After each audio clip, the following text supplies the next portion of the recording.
Oh. Make sure to wake everyone up.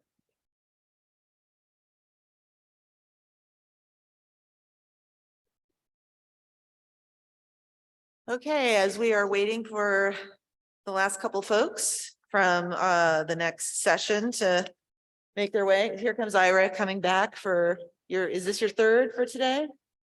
Ira? Yeah, somebody get this man a cup of coffee. He says he'll take it. All right, so this is a listening session on the Sacred Sites MOU from the White House Council on Native American Affairs. So we have a good chunk of time for this one, and I want you all to be thinking about it. In your program, in the agenda, there are some framing questions being offered for this listening session for what you are hoping to see from this working group on the Sacred Sites MOU. And I don't want to steal your thunder. You all are going to be talking about this.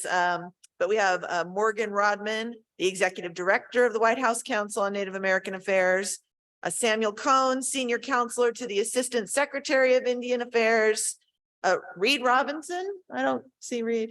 No. Reed, are you here? So you're Reed today? Yes. Want to introduce yourself? Hello, I'm Doreen Escobar Gateway. So she's representing the U.S. Forest Service, Office of Tribal Relations. And then still our buddy Ira Matt. Somebody bring him coffee. Like I said, he said he'd take it. Our director of the ACHP's Office of Native American Affairs. And you've got the clicker. So Mr. Rodman, take it away. Thank you so much. OCO, everyone. What an honor it is to be with you today at the 23rd annual NATHPO conference. I got to say, being here for the first time as a Cherokee from Oklahoma, visiting my Eastern relatives is powerful. It's pretty moving for me. And I want to thank the Eastern Band of Cherokees for hosting the conference and for welcoming us. These mountains and this region radiate an immense history and culture unlike any other place on the planet.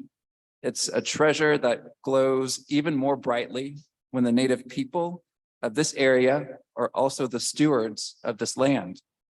Tribal leaders have long underscored the importance of tribal stewardship and over their lands and protecting their sacred places, especially when it comes to preserving the natural, cultural, and historical integrity of a place. The White House Council on Native American Affairs, which is co-chaired by Secretary Deb Haaland and Ambassador Susan Rice, understands and supports the protection of sacred places and the practice of tribal stewardship and co-stewardship over lands. You may see throughout the conference that there's a thread that ties all of this work together. And I believe that thread is a respect for tribal and Indigenous leadership, culture, and knowledge. The White House Council has put forward a number of initiatives that seek to protect tribal lands and promote tribal stewardship and co-stewardship over lands under federal jurisdiction. These initiatives include the Sacred Sites MOU, which was signed by 8 agencies at the secretarial level of leadership in 2021 at the White House Tribal Nations Summit. This MOU expresses the agency's commitments to protecting Indigenous sacred sites to the extent permitted by law. Our listening session today is focused on the MOU, and we intend to hear from you, the experts in the field, on what the MOU team should be focusing on over the next year, and to identify some of the challenges and successes you've had in your work with the federal government, with tribal governments, and other entities when it comes to protecting sacred sites. The federal team will use this information to guide its implementation of the MOU over the next year and to inform the design of future tribal consultations on the MOU. So we're in the midst of power here today, the power emanating from this land, from the mountains, but also with you all and for those who are tuning in today.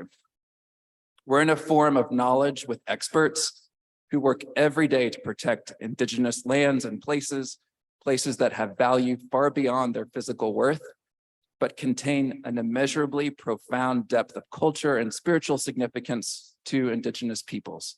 So in keeping within the timely theme of the conference, my federal colleagues and I are here seeking your knowledge.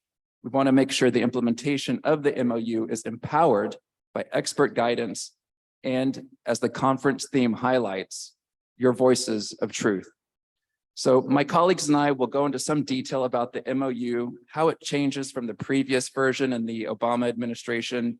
We'll comment on how the MOU relates to some of the other federal efforts and preview the direction of the MOU work group and the way that we intend to go with that. So we'll have some time to hear from you and have even identified some framing questions to help with the conversation. I look forward to the discussion, and I'd now like to turn it to the Director of the Office of Native American Affairs at the Advisory Council on Historic Preservation, someone who you're quite familiar with at this point, Mr. Ira Matt. Morgan, and yeah, long time no see, everybody. It's good to be up here. So I'll just jump right in. I want to give everybody some background on this. And really, it's the fact that the idea to have an interagency agreement focused on sacred sites was initially conceived and implemented under the Obama administration.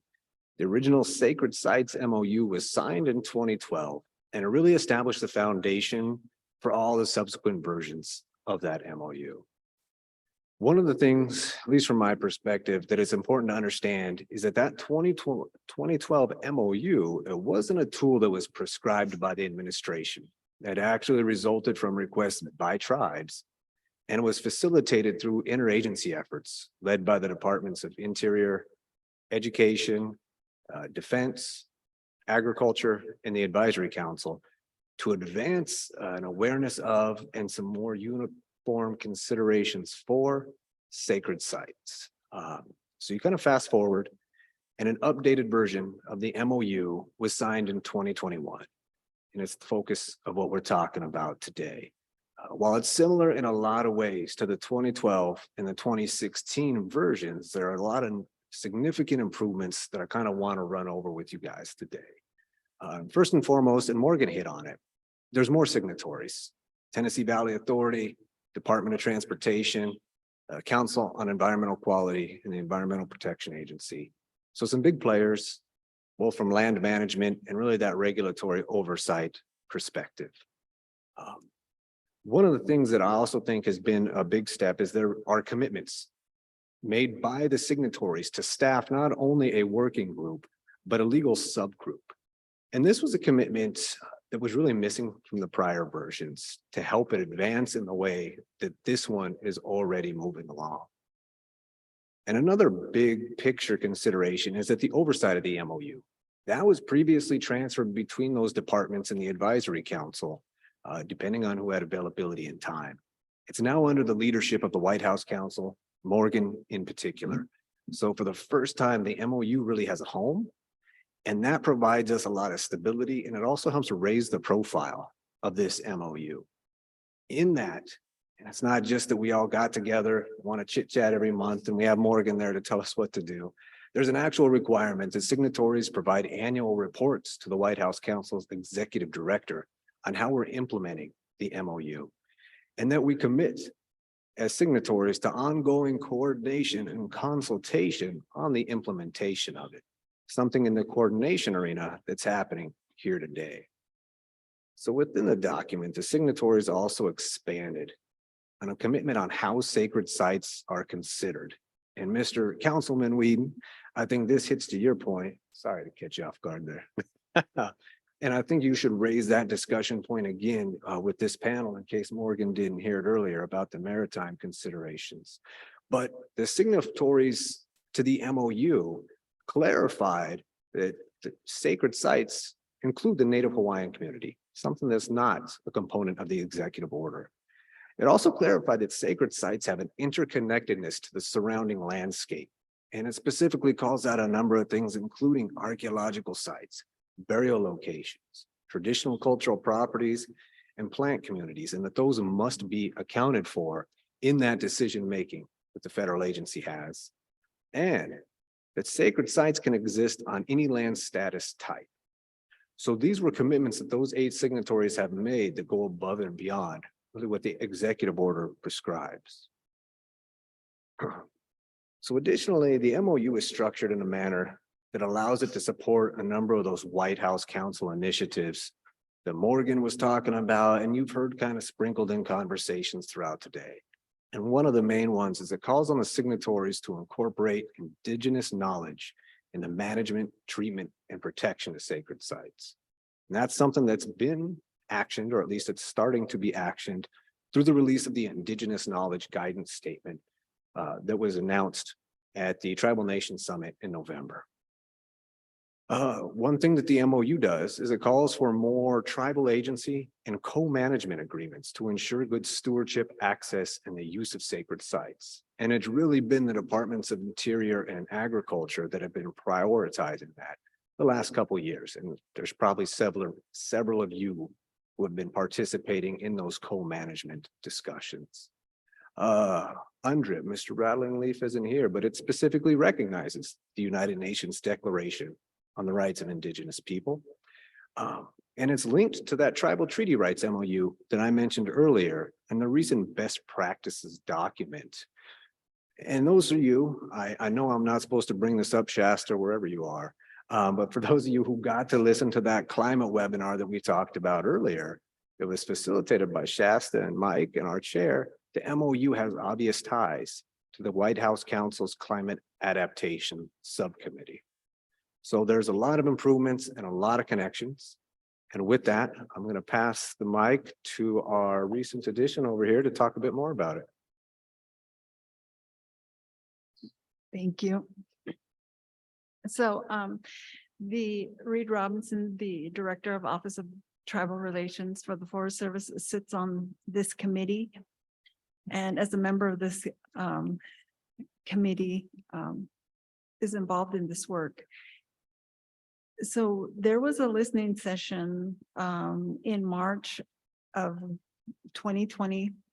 And as a result of that, we got some feedback from the tribes, and that's what I want to share with you today. And you'll hear from the gentleman that I'm sitting up here with how your comments and the feedback that we got was incorporated into this, and how we continue to use those comments and are very mindful of that in continuing to go forward and implementing this important topic. So on the summary, the tribes, with the feedback that we got were that the agencies, the federal agencies really need to go above and beyond, and that they and that although we're talking about additional signatures, that there still needs to be more. They'd like to see more agencies sign, especially Department of Defense, and then a need for training. Education is key, and so and then public training for internal and external training. And there was some feedback on wanting the MOU expanded, like I was saying, more signatories, and the tribes wish to consult on the MOU at as we continue to revisit it. And so the biggest parts, I guess, would be the training. And so the training would involve tribal consultation that the agencies, when you hire tribal liaisons, that they should be trained in consultation, and then being able to build those relationships, knowing that when you accept this position, that it is to build relationships with tribes. And, and there was still concerns about, access to sacred sites, and then protection, including, law enforcement presence and cameras and, enforcement, and also the limiting of recreation in these areas. And then finding ways to protect sacred sites that are on private lands. And then also, there's law enforcement that should not, so those who are, protesting for the protection of sacred sites should not be prosecuted as criminals, and that they're, and so those were some of the concerns that that was provided by the tribes, and that we're aware of and continue to work with. And so now I will introduce Senior Counsel Kohn to continue. Thank you for those comments. That's a tall microphone. Just hold on to it here instead. Thank you for those comments, Morgan, Ira, and Doreen. Good afternoon, everybody. It's nice to be here with you. Take just a moment to share. I'm filling in for the Deputy Assistant Secretary for Policy and Economic Development in Indian Affairs. Really outstanding attorney by the name of Catherine Isom-Claus. Catherine is out on unexpected personal leave, so I'll do my best to fill the void that she's left, even though nobody could ever be Catherine. So I want to take a moment to talk about what's going to happen after today's listening session. As Morgan alluded to, the Sacred Sites MOU Working Group is going to come together to review, discuss, consider, and find a way to incorporate all of the feedback that we received today into the implementation of the Sacred Sites MOU. We also want to make sure folks are aware that we also plan to schedule a formal consultation in regional areas regarding MOU implementation. So this is not the only opportunity to share your thoughts or to share your input on where you think we should go. I think our hope is that today's discussion will lead us toward development of best practices for federal staff in implementation of the Sacred Sites MOU. We would also like to ensure that we're giving due consideration to creation and publication and presentation of our annual reports, and continued dialogue with tribes, tribal communities, and Native Hawaiian organizations. Our hope is that whatever path forward we take builds upon the model of the work that's come before from the White House Council, including the Tribal Treaty Rights Memorandum of Understanding, as well as the Department's Indigenous Knowledge Guidance and President Biden's memo on tribal consultation. That's a long way of saying we want this work to not be siloed. We want to be sure that we're paying due attention to the commitments in the MOU to develop best practices on consultation, co-stewardship, access, protection of sacred sites, building tribal capacity, and protection of culturally sensitive information. So with all of that said, let me go ahead and present our framing questions for today, and then turn it back over to Morgan. The first question is, what are the priorities that you want the Sacred Sites Memorandum of Understanding Working Group to achieve this year and in 2024? The second question is, what are the most pressing concerns facing the protection of sacred sites, and how can the signatories address those concerns? The third question is, what are the success stories from your work in sacred sites involving the federal, state, and tribal governments, nonprofits, and the private sector? And I would add that these framing questions are not intended to limit today's discussion, just to offer a jumping off point for things that would be very helpful for us to hear about. So with that, I'll pass it back over to Morgan. Thank you very much, Sam. And now it's time to have a bit of a dialogue and hear from you all on the MOU. There are copies of the MOU at the registration desk, by the way. And There's also an opportunity for written comments. Feel free to share whatever you'd like today verbally, but you can also submit comments at the information on the screen there. You can also get a copy of the Sacred Sites MOU at the White House Council on Native American Affairs website. We have at least a few note takers here, our federal colleagues who are supporting this effort today to make sure that we capture and that we run with what is shared today from you all. And we have, I believe we have mic runners who will be assisting with the comments as well. So if you have a question or a comment, please raise your hand and then we'll begin. And I might add, for the benefit of our online attendees, please be sure to speak directly into the microphone once it makes its way to you. Go right ahead. Thank you. Kweekwas and David Whedon with the Mashpee Wampanoag tribe, tribal councilman and NATHPO. I have a lot of issues with the document. For one, just to start out, the disclaimer at the end under limitations, it essentially says the document is meaningless. So, there's no obligations, there's no commitments, there's no funding, nothing associated to the document. So it falls short. So, another issue is that the federal government, oftentimes when they write policy and procedures and regulations, they write them in the most minimal sense. And then they're applied even more minimally. And then there's loopholes to navigate around them.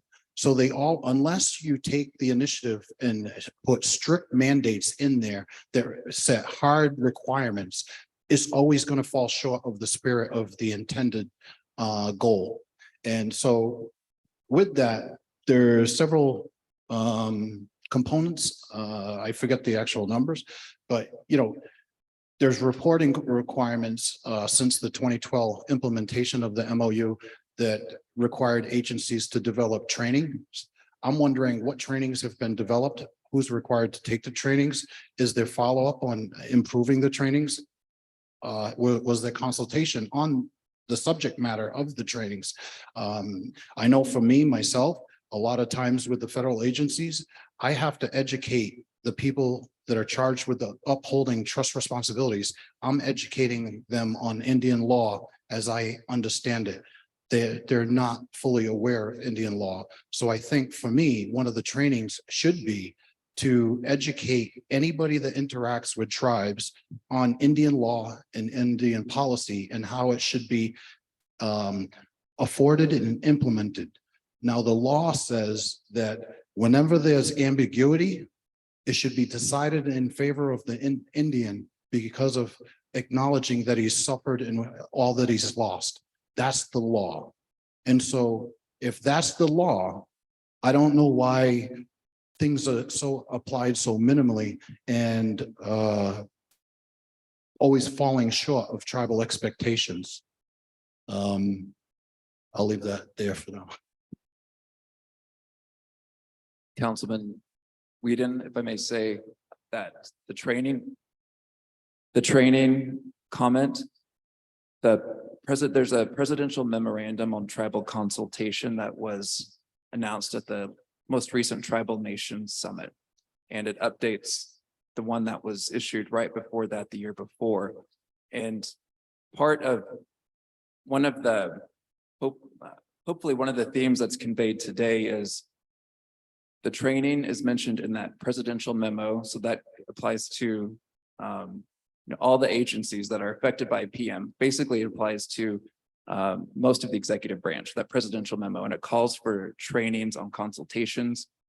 The Tribal Treaty Rights MOU that 17 agencies signed also calls for training, and the Sacred Sites document also identifies training. So the idea is to really leverage these different authorities, especially that presidential memorandum, and do exactly what you're saying. Set a common baseline across the government for especially those federal employees that deal with tribes, and hopefully go beyond that. Just have it a basic part of federal onboarding if we could do that. But at the very least, those federal employees who are working with tribes.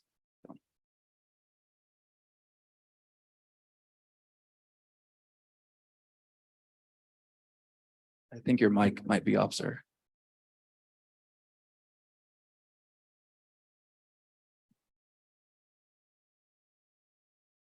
Battery malfunction. Thank you.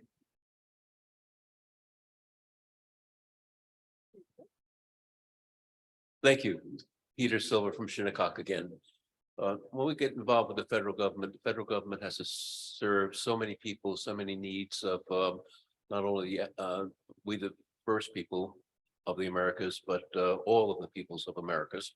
So I understand that there is soft wording many times, and I understand that soft wording needs to be there to be interpreted and applied on an appropriate basis. I do understand that.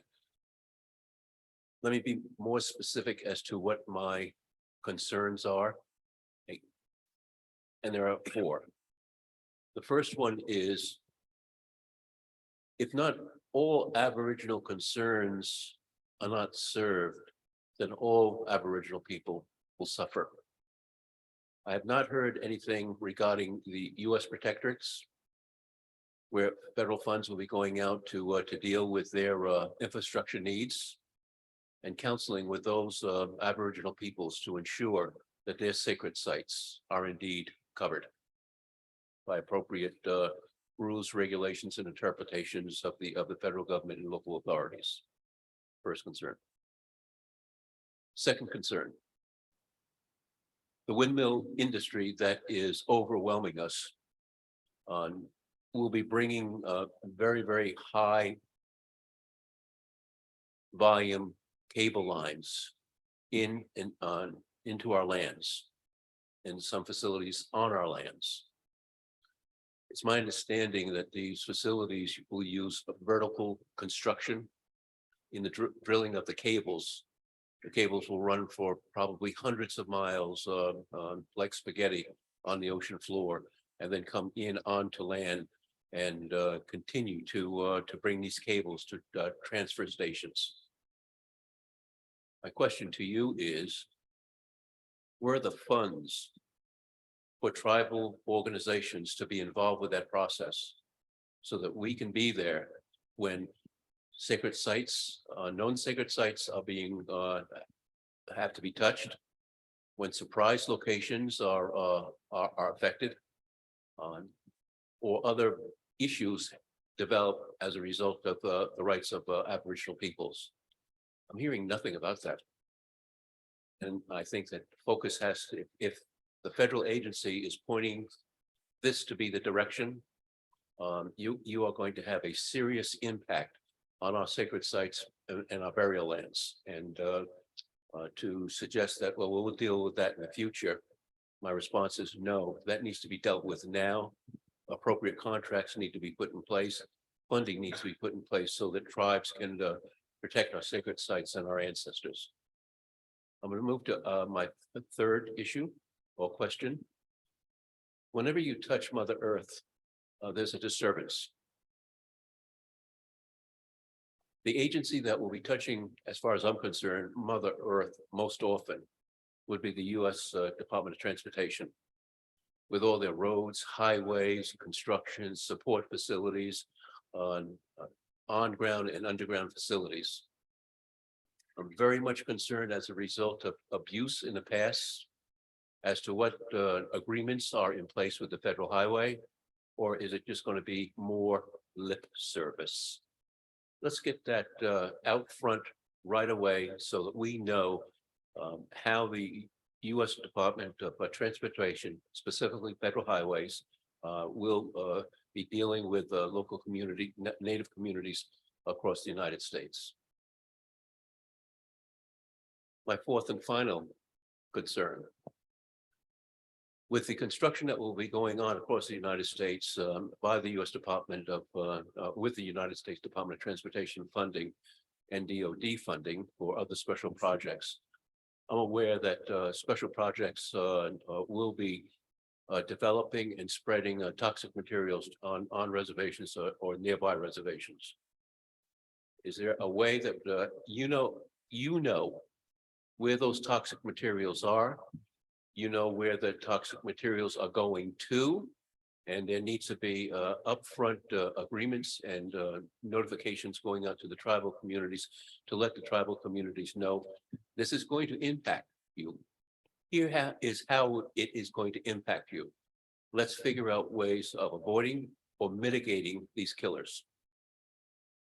Those are my 4 points. Thank you.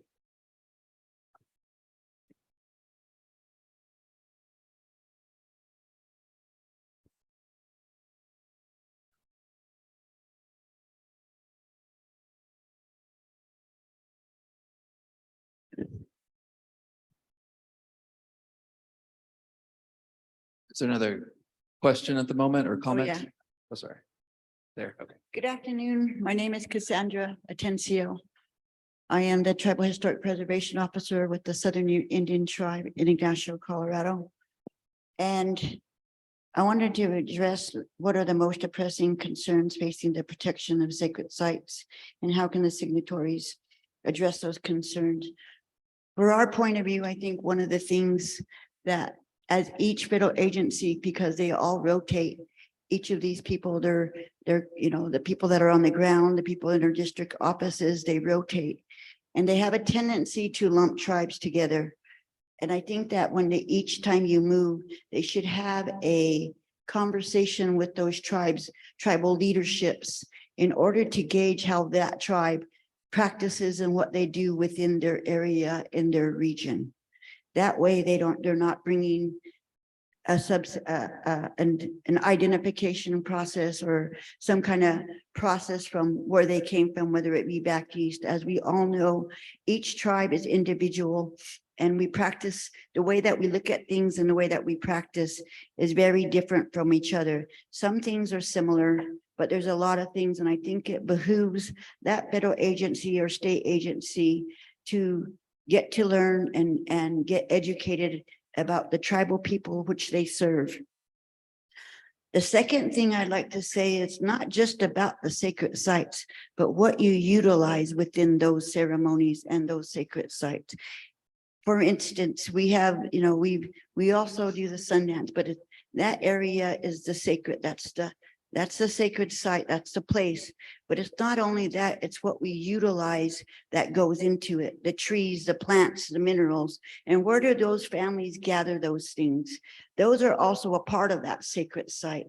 And that's a part of the education and understanding I think our federal partners do not understand or can grasp. And that's a part of that education process that they need to utilize without and be pointed at, I think, from their district managers or higher up within their regional office to say, this is mandated. You need to go out there and talk to these tribes within your region to gauge how they do their practices.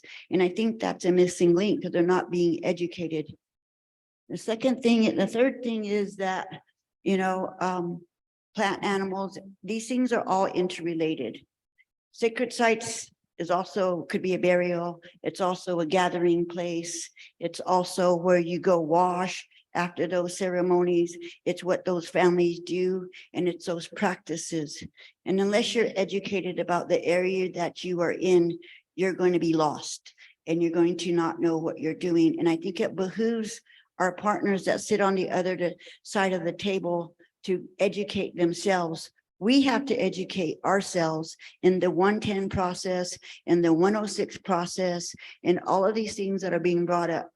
We grow up knowing our parts of our cultural knowledge, but then we also have to educate ourselves what the law and the regs mean. And that's not taught in school. That's not taught in grad school or any kind of college degree. So whatever that office is doing and whatever that practice is, they are going to pass that knowledge and the way that they do things to the person that comes in. That means if you're doing a bad job, you're going to still do a bad job. And I think it behooves those federal agencies to re-educate themselves on what the processes are, but also gain knowledge about what who the tribes that they are working with and what their practices and what their outlook of things are. Thank you. Thank you for those comments, and also thank you to the Shinnecock gentleman for your earlier comments, but very helpful. And I think we had a comment over here. Thank you. Hi, happy to hear from you all again. We've submitted several letters and comments since the Biden administration came about. So my name is Buffy McQuillan. I'm the TIPO for the Federated Indians of Great Rancheria. We're in the Bay Area of California. I have a lot of questions, but I'll start with probably the third one. One of our successes is we entered into a general agreement with Point Reyes National Seashore before co-stewardship really, I think, took off. So essentially, I think within the buckets, we're labeled as a co-steward. We do a lot of planning and not so much on the management side. But one of our issues that I wanted to highlight, and we continue to try to get this elevated, is the issue with once you sign a general agreement, while you may have confidentiality provisions, there really is not a lot of protection actually when you submit traditional knowledge. So if you're submitting it to the agency, unless you're under the umbrella of literally like a consultation, say you're just doing an ethnographic project, there is no ability for, once you submit it to the agency, to redact a whole document. We do not have those current protections. So once you're actually doing a project, you release the information to the agency, they really have no mechanism not to be FOIA'd, not to bring your knowledge. They have no protection. So that's becoming a very big central issue with folks who want to get that traditional knowledge. And quite frankly, the Park Service doesn't have really the ability to even process those FOIAs and work with the tribe in a collaborative manner. It's very time consuming.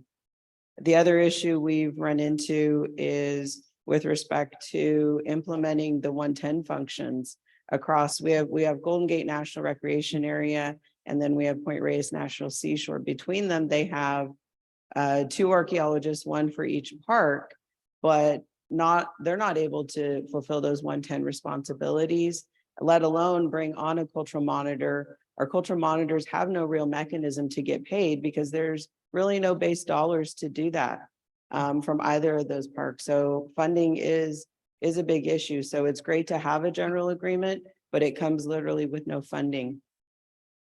The other issue that's come up is we understand there was a call for within NPS for tribal liaisons and potentially some funding that hasn't really happened yet.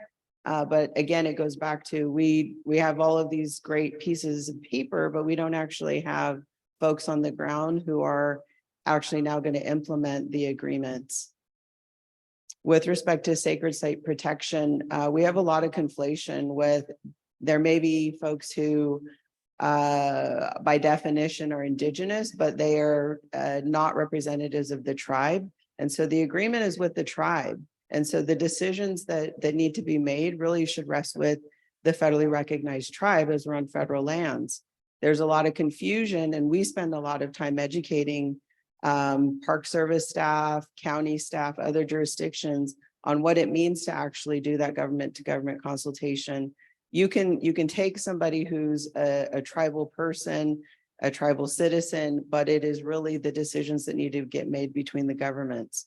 So we've had to invest a lot of time, a lot of legal staff explaining this to agencies and other entities. Probably the central issue is with traditional knowledge is that it sort of tried to encapsulate all people, and it is just causing grand confusion. I don't know what actually an Indigenous person is as you sit it next to what is an Indian tribe. I think we really need to narrow that, because that will continue to plague many of us as we're trying to get agencies to actually get to the table and consult in a meaningful manner, but they think they have to consult with everybody who comes through the door. That is Indigenous. And so a lot of guidance on that is needed. And as we're all entering into these general agreements and co-stewardship or co-partnership agreements, we really need this to happen in an expeditious manner. So I think that's it for now. Thank you. And what tribe? I'm sorry, again? Confederated Indians of Great and Rancheria. California represent. Great. Others?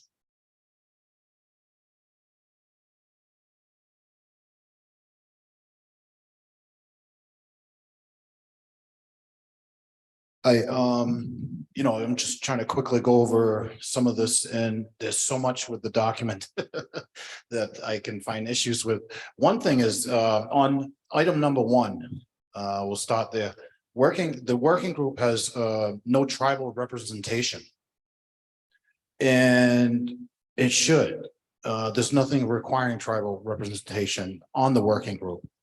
On number 1D, subsection D of that, the subgroup has attorneys getting together to come up with solutions. Not a lot of faith in that, a lot coming out of that. That should actually be replaced with a tribal working group to advise implementation and follow up and hold for follow up and accountability of annual reporting. There's also mandates within this to come up with budgets. I know tribes have been asking for budget modifications that are inclusive of associated costs related to a section 106 from every agency I talk to. I say, I understand you don't have it in the budget this year, but I don't want to have this conversation again next year. And yet nothing's been done. So if this MOU is going to effectively change things, then require and mandate every agency put some sort of set aside in and have a Native American consultation component to their budgets.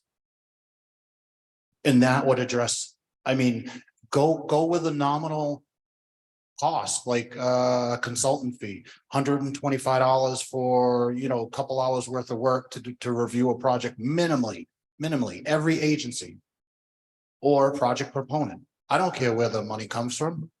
I just know that my program, it shouldn't be at the financial burden of the tribe to do the work that is expected of us. It's a governmental action. And so, it should be funded. Another thing is, I forget what number it was. I think it was 2. Undertakings essentially stop. So National Historic Preservation Act is written into the National Environmental Protection Act. So with that, an undertaking begins when projects do the site assessment plan. Yet section 106 doesn't start until the notice of intent. That's by design. It's preventative. It diminishes your ability to avoid, minimize, and mitigate the essential roles of historic preservation officers. And so it negates your ability. By the time the notice of intent is done and draft environmental impact studies are provided and you consult on that, there's major commitments on these large scale infrastructure projects like the offshore wind. There's major commitments already done. Power purchase agreements are already entered into with no consideration for tribal energy demands or supplementing energy demands and developing tribal energy programs. There's interconnection contracts between the ISOs and the major companies, the project proponents. So they've already committed to specific routes and right of ways within our ancestral waters. So at that point, what are you avoiding, minimizing, and mitigating? You have essentially a defined route, and they're telling you we're going to blast through this. And where's the opportunity to negotiate on those avoidances? And so, that if tribes under CEQ guidelines, tribes can be designated as cooperating agencies. Preferably, I'd like to see that changed and reflect cooperating tribal governments. And if they were designated as cooperating tribal governments, tribes could essentially take on some of the responsibilities of the lead agency in the environmental impact review process under a defined scope of work through the agreement. And you could fund it through OMB could potentially fund some of the role based on the scope of work, commensurate funding for taking on some of those activities. Now, if you were to do that, you could do it through, tribes could 8A contract, and it would be a much better process. I know I'd feel more about it, and some of my relatives over here from our region would feel better about it, because at the end of the day, on these wind farm projects, the federal government's going to make a ton of money on them. And so we question the objectivity in the administration going all the way back to 2009. Administrations have saying that offshore renewable energy development will ensure the economic security of our nation. So with every administration saying those same words, how do we have trust in the permitting and scoping process when there's a financial benefit to the federal government, a tremendous financial benefit? So tribes, for me, I'd prefer to do 8A contracting and have tribes take on some of that responsibility and the review and scoping process. Mashpee, I'm not, I'm not trying to stop projects. I just want to ensure due diligence is done and protect things that I care and love about in this, that live and share the space within our shared environment. That's just some of the things I'll. Thank you. Others? You guys sleepy? Oh, all of a There are a few sudden, in the the hands are back like, woo. there. Got it, Julie? Go for it.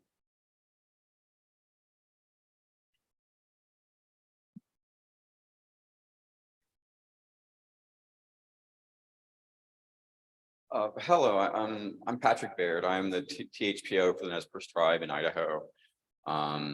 I really appreciate the comments from the tribal folks this afternoon. There's a lot of really powerful words, and and a lot of issues that we've been bringing up for a long time. One of the things that I really hope that the agencies can really think about is the assumption of all the agencies and the project proponents that everything can be mitigated. I mean, and an awful lot of the folks that we deal with don't really think that identification is necessarily all that important, because even if you find something, well, it doesn't matter if we plant it, because we're just going to mitigate for it anyway. And an awful lot of the resources that tribes find important and sacred, there's not a way to mitigate for a lot of those resources. I mean, if we can avoid them, that's our best case scenario. But really just this idea that everything has a price tag, and if we just figure out a way to mitigate for that or pay you for it, that problem will just go away. It's just, it causes a lot of problems for Indian country.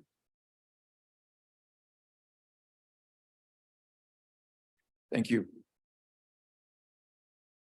Hi again, this is Cassandra. I just wanted to share a story with you all. And for me, I guess it's a success story, is the fact that we have some vapor caves and hot springs that are now located in Colorado. Well, we have a bunch of them, but this particular spot has become a major tourist attraction, which is what a lot of sacred places and sacred sites have become. It's because a good place is a good place is a good place.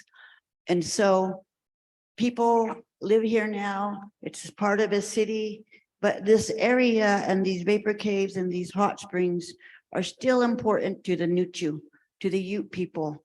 And so as a Ute person, we've gone to the owners and gone to the people and said, hey, you already know that this place and this place are important to us. So we were able to talk to the owners and talk to the people, even the new owners, and they passed, when the old owners sold these caves, the vapor caves to these new owners, and they were under different management. The new owners also honored the free admittance and for us to go there and perform and do what we need to do, whatever we needed to do within the caves and to go to the hot springs for any of our tribal members. But it was going to actually talk to them in a way and to say why this is important. So I just wanted to share, because that to me is a success story. You know, our people being able to go back onto our ancestral Aboriginal homelands and say, hey, this is still important. We are still connected to these places. We still utilize them. We still bring our children here, even though it's a tourist attraction or recreational spot. This place is still important. Will you work with us so that way we can utilize it? And so for every new season, we're able to go there. We're able to do what that place needs to have done to it, to cleanse it with our elders, with our spiritual people. And they go in there and he takes care of what needs to be taken care of for that season. But we were talking, and sometimes you just have to talk to these people in order to get somewhere. And sometimes you're going to talk till you're blue in the face, but it's how you approach it, I think, and how adamant you are in proving it. It doesn't mean that you have to give up all the information. It's just being able to sit there and tell those people that are sitting across the table to you why it's important. And so I just wanted to say that as part of one of those success stories. Thank you.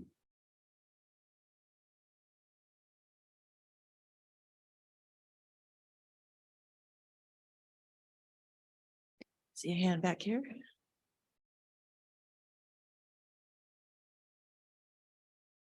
Nicholas Kager, TIPO for Coeur d'Alene Tribe. Here's a story as well. We went to visit a sacred site a few months back, and the Army Corps facilitated the visit because it's their property. And we went out to the site, and while we were on the site, we observed looting by a member of the public. And it wasn't the Natural Resources Director for the Army Corps that spoke up and said something and stopped the looting. It was my fellow TIPO here. And when we confronted Army Corps staff, Taylor Johnson of Albany Falls, he said he was more worried about our safety. And I would die for my sacred sites. And he said that the trust responsibility was above him. And so I would like some clear language made that every single federal employee is held responsible to every single tribal nation at the trust level. That's all. Thank you.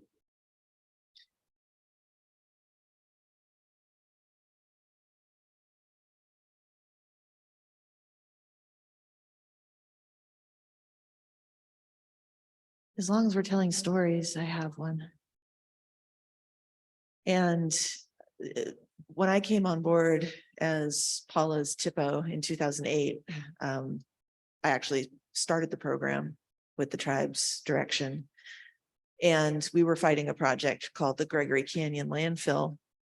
And the reason we opposed Gregory Canyon, the tribe opposed it, was because it would have been built on the side of Chokla, which is a sacred mountain. And there's no mitigation for millions of tons of garbage on the side of a sacred mountain. The only thing you can do is have no project. And I can say in some ways that it was a success story. Now, we didn't have the Sacred Sites MOU when we began. The fight against that landfill started when I was still in high school. I graduated in 1989. I knew nothing about it until I came to Paula, and it became my responsibility to keep the fight going.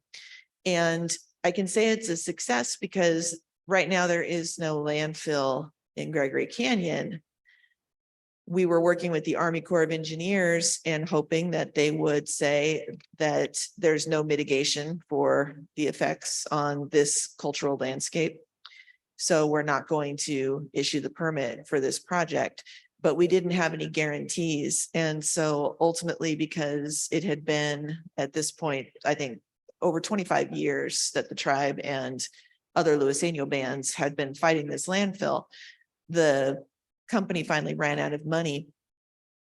And they sold us the property and we paid $14 million in 2016 to buy Gregory Canyon and protect Chocla, Gregory Mountain. Success, right? No landfill. No, not a success. Why did Paula have to spend $14 million to preserve and protect its sacred site? That never should have happened.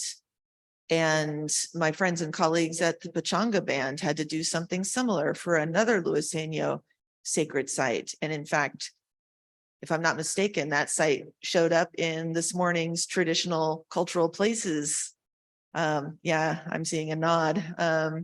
But the point is that it's not a success if a tribe is essentially blackmailed into spending its own money. And Paula was fortunate to be in the position to be able to do that, but it never should have come to that. And I would never want to see any other tribe be told, if you really want to save this, you're going to have to buy it from us. That's not the way it should be. And I know that's not really what this MOU is designed to do. It doesn't say in there, don't make tribes buy their sacred sites. But I think it just gets to what makes this so difficult in general, that first of all, we have to define something that in many ways for tribes is indefinable and intangible. But it says it in the first page of that MOU, a tribal sacred site, a Native American sacred site is considered a discrete, tangible, definable place. A little later, it goes on and says, yes, and we understand that it's connected to intangible things and to other parts of the landscape. But somebody told me once, if you can't map it, then you can't save it. And that's not true. Then that's the kind of attitude that we are faced with, or people saying, well, that's outside, it's not my trust responsibility. That's, that made me mad when you said that. I was going to drop my first F-bomb of the conference, but then I visualized my mother's face and she's like, don't do it. So I didn't. But I guess I don't know what my point is. I just am listening to these stories and they're making my heart hurt, even as a person who is not from these places. And I'm hopeful that as we continue to have these conversations, what you all are hearing, not just up there, but all of our agency partners who are here, are hearing that the people on the ground who do this work, who are actually the ones who come and meet with the tribes at the district level, at the agency, subdivision level, they don't know what they're doing. They don't understand. They haven't had their 1,500 hours of cosmetology licensing training, and maybe they should. When I was teaching at Cal State San Marcos in the anthropology department, I was there for 14 years. And every other year I had to take Title IX training and pass a test so that I could recognize when or know what to do if a student came to me with a complaint about sexual harassment. I had to take ethics training for different boards I've sat on for the state of California and the county of San Diego. And you do that every 2 years. I've had to take sexual harassment training at work. Although I like to joke about it, I'm like, at Paula, that's the training where they tell you what to do, not what not to do. Hey. Just kidding. But I guess my point is that we have to get recertified as employees in all these different things. We have to pass tests, and like you'll be going through the class and you'll get a little quiz in the middle of it so that they know you're not just scrolling through with one hand while you're watching YouTube on another screen. You got to show that you're actually paying attention. Why don't we do that for our federal agency partners? Why don't we have them take a Section 106 course and pass an exam every year? Why don't we make them read the Sacred Sites MOU and then have to give a report on what it says? Or, would it be that hard? That there are people out there who have companies that will do this stuff. They will gladly take the federal government's money and charge you $500 an hour to come up with a goofy webinar, but that will still tell people what they need to know about what their responsibilities are under this MOU. Under Section 106, what are their Section 110 responsibilities? What do all these numbers even mean? I'm an anthropologist. I don't know any of this stuff. till I got into this job. And now I speak acronym. And sometimes I feel like I speak acronym better than the people from the agencies where the acronyms come from. So can we do that? That's a real question. Morgan, say yes. That on the training part, having some sort of certification, training is, as I was explaining to the councilman just a bit ago, it's on all of the documents that, not all of them, but the PM presidential memo, tribal treaty rights, the sacred sites, the indigenous knowledge guidance. So the concerns have been heard and we are working to embed those. We're working to embed trainings. And so by the next time we speak, we should hopefully be able to share some progress on that, but hear it loud and clear. Well, thank you for that. And I must have missed that. But I want an actual certification. I want them to be tested. I think that's worthwhile. Yes. Who agrees with me? Let's test the agencies on what their responsibilities are. See, we win. Okay. Anybody else?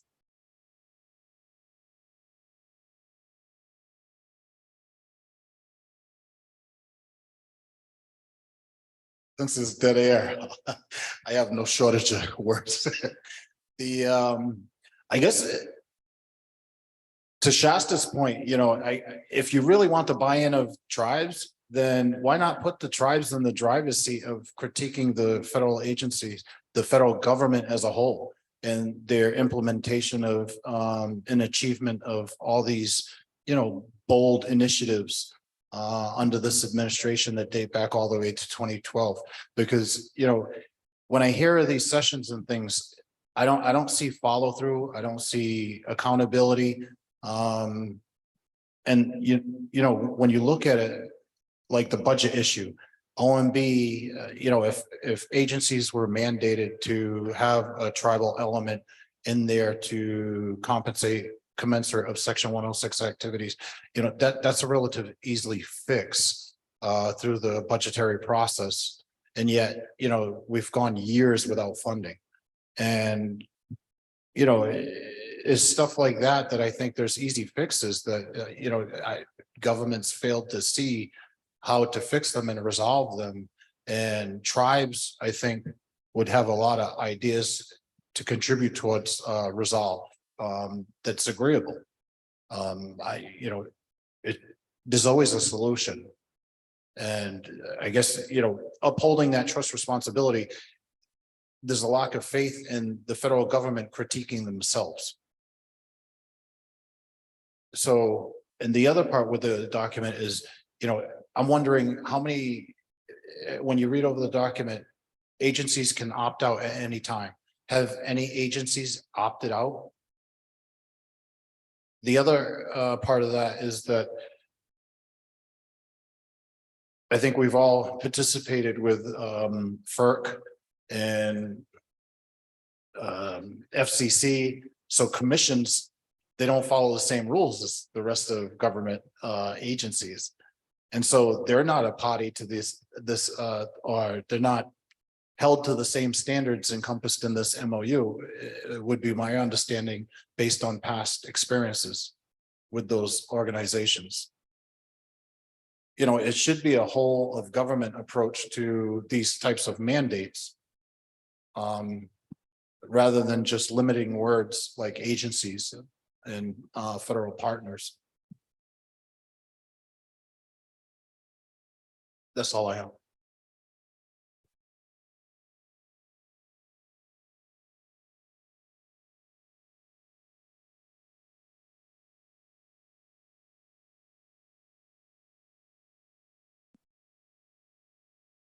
Is there a question?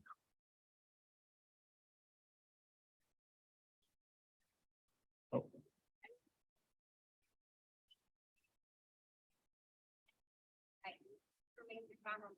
Property, they're not even allowed to use burial funds.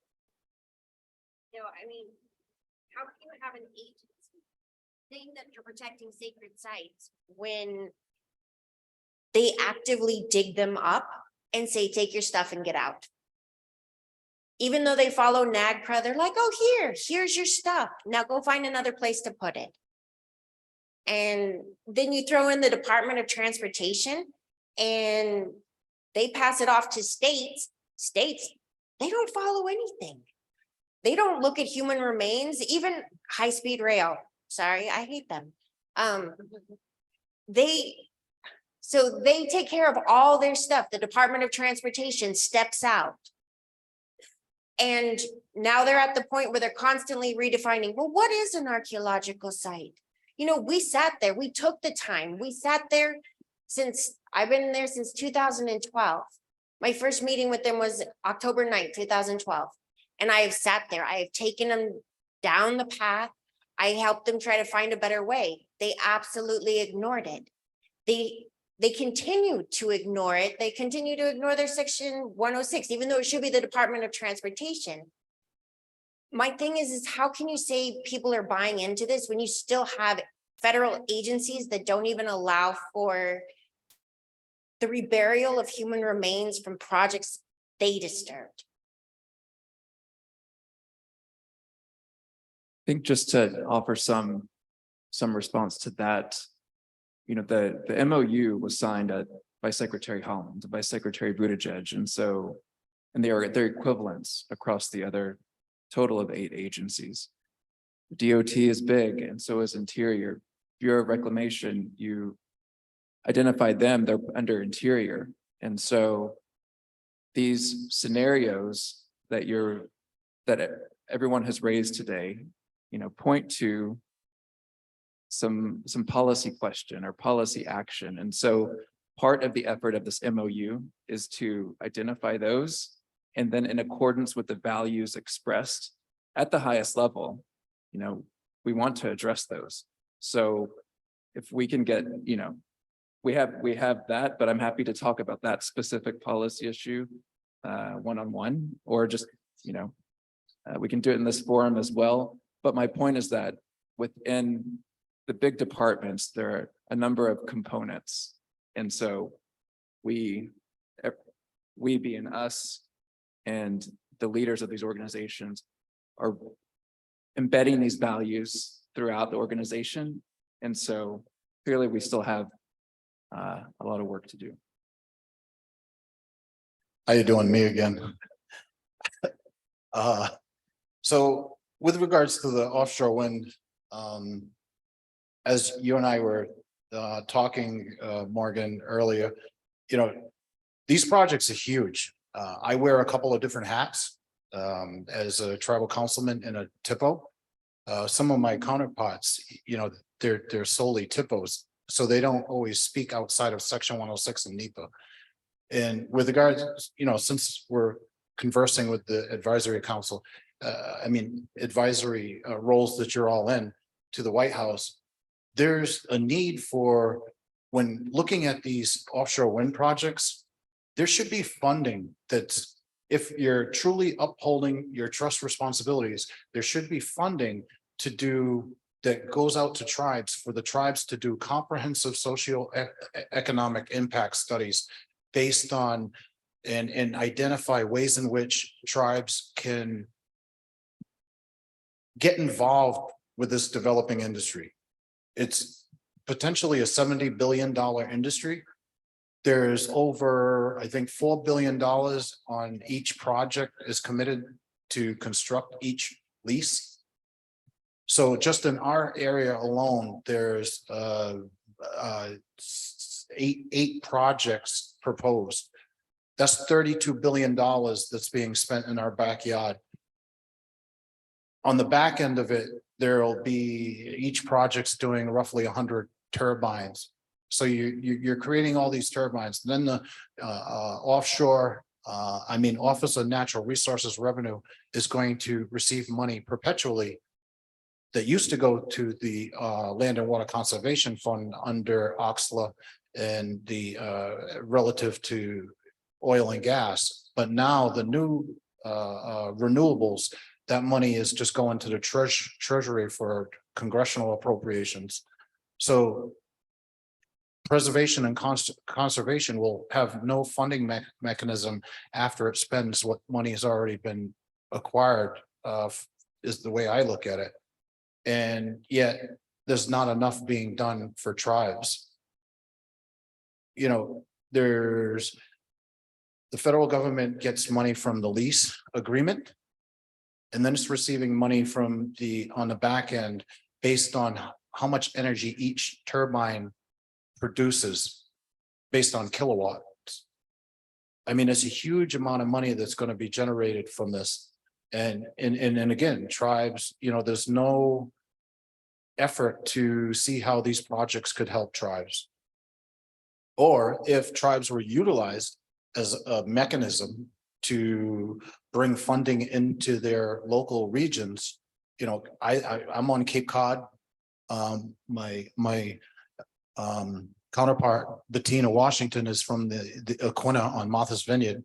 We're faced with significant housing issues, cost of living issues, energy costs have gone up 60%, and they're building, you know, 30 gigawatts of energy in our backyard, and there's no tribal energy programs being offered or facilitated. You know, cost of living is going to be compounded by the workforce coming in to build these things. We're already challenged. There's no rental housing. Everybody does Airbnbs. So there's no rental stock. Since post-COVID, the houses have become out of their, you know, owning a house is unachievable because the average cost of a house is $500,000 in our area, in our region. And you're building these, you know, huge projects right in our backyard that potentially could help offset some of these challenges to our communal existence. And they're not. Yet we hear, you know, the whole of government approach to infrastructure projects and things.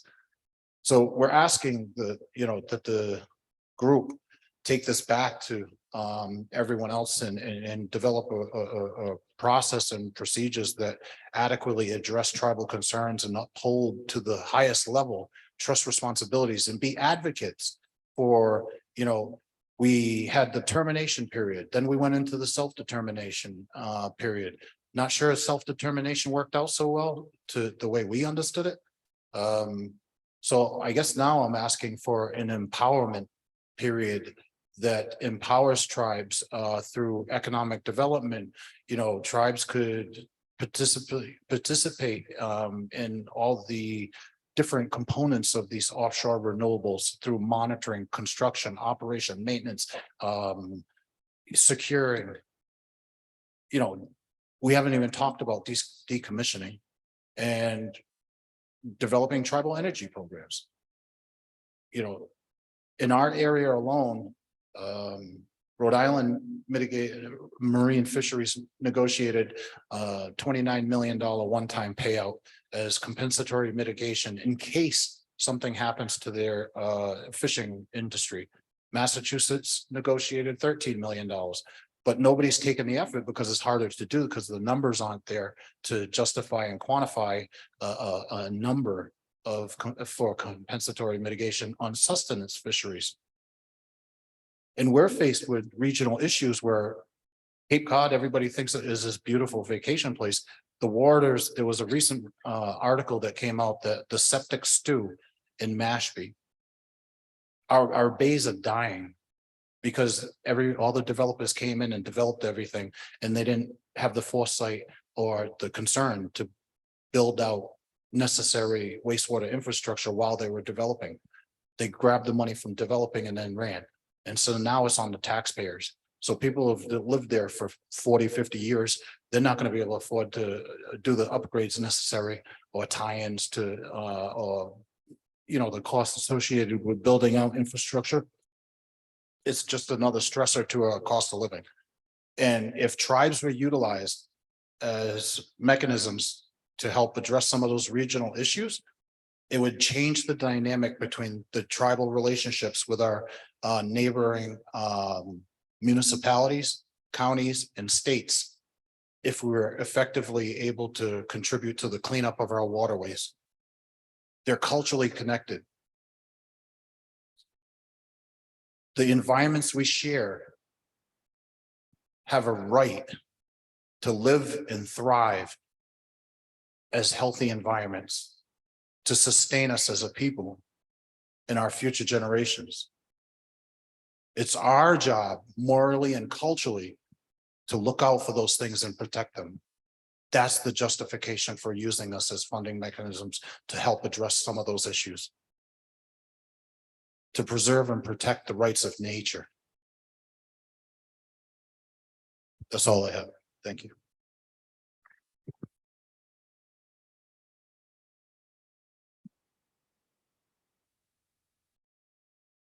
Okay, I think, do we have another comment over here? You guys awake? That's like, I used to, when I was teaching, sometimes I would drop a book on the floor, a big heavy book. So that my students would wake up. I just have a quick technical question, and I don't have the answer to it, but I'll present it anyway. Our tribal lands over the past few hundred years have grown from a wide expanse of our ancestral lands and rights to our very, very limited lands that we have today. Those lands are well documented and set aside. My question is, the lands that are under the water, we've never signed those land rights away. And as a result of that, I believe that we have rights in relationship to lease obligations that the federal government is putting in place to receive funding back for the lease of our underwater lands. That's my question.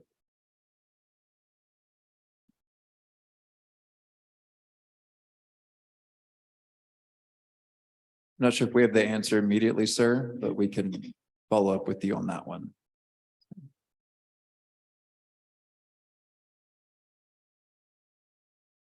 Well, we are approaching break time, maybe a few minutes early. I'll take a minute. I had a comment about funding. I noticed a provision in there that says it doesn't require agencies to provide any additional funding for this. And I understand why that has to be in there, but I just wanted to take this opportunity to make sure that you're aware and that all of our partners here are aware, our non-TIPO partners, of what the funding really is like. And this is something that it's my shtick. It's our biggest area of advocacy for TIPOs.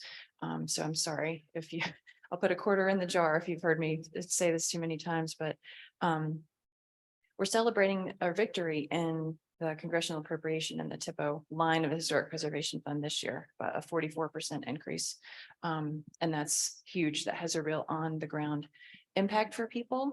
What that does across 212, now 13 Park Service approved TIPOs out of the 574 tribes. It brings them up with that source of funding to one whole staff member. It brings them up to one whole staff member. And for some of them, that's what they have. And they can use that funding to perform the checkbox list of duties that they assume from the SHPO. Not for any of the other things that we've talked about here this week. And if you have one staff member responding to thousands of Section 106 review requests, they're not able frequently to apply for competitive sources of funding to do the many other things that they do. And we're so grateful to see this. I'm excited about it. I think it has a lot of potential. But if we're talking about adding more work to TIPO's plates, then I'm compelled to remind everyone of that's what our situation is. So we hear agency partners talk about all this amazing infrastructure funding that's floating around now. And even for the FIPSI, the permitting consultations that you mentioned, Reed, $5 million divided 574 ways is less than $9,000 per tribe. And that money it has to be for FAST 41 dashboard projects, which there's a certain financial threshold that those projects have to meet to even be eligible for that. And so That's an issue. It's the foundational issue of everything.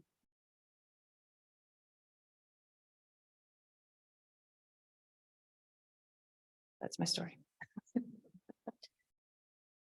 So right before we Thank take that break, just, I want to follow up on that. I just want to ask a quick question of the audience. And maybe you don't want to raise your hand to admit that you do this, but I'll admit that I do this. How many of you sometimes don't answer a request for consultation on something nationwide like this, something big, NAGPRA, Sacred Sites MOU, burial sites policy, because you really hope that somebody from another tribe is going to write a kick-ass letter and say everything that needs to be said? Yeah, I have at United Auburn Indian Community, Melody McAdams is their NAGPRA expert. And I'm just like, Melody, give me your NAGPRA letter, and I'll do a copy replace and replace United Auburn with Paul Abandoned Mission Indians, because I don't have time. I have 11 people on my staff, but 10 of them are for the environmental department because I'm the environmental director too. But yeah, that's what we face. And I actually forgot to get my NAGPRA comments in. I missed that deadline, but I knew Buffy did it. And I knew Melody did it. And I knew that NATHPO did it. And I was like, all right.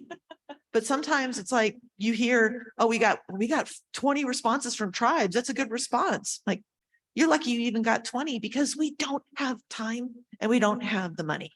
So I know you guys are hearing it over and over again, and it's not like you can snap your fingers and make it happen, but maybe if we all snap really hard at the same time, 2 snaps up. All right, let's take a break. Let's thank our panel. Thank you very much for listening and for your answers. And we've got 15 minutes, and then Valerie is going to spend some time talking about our exciting new land initiative. Where are you turning the lights out? It's not nap time. Okay, we'll be back in 15.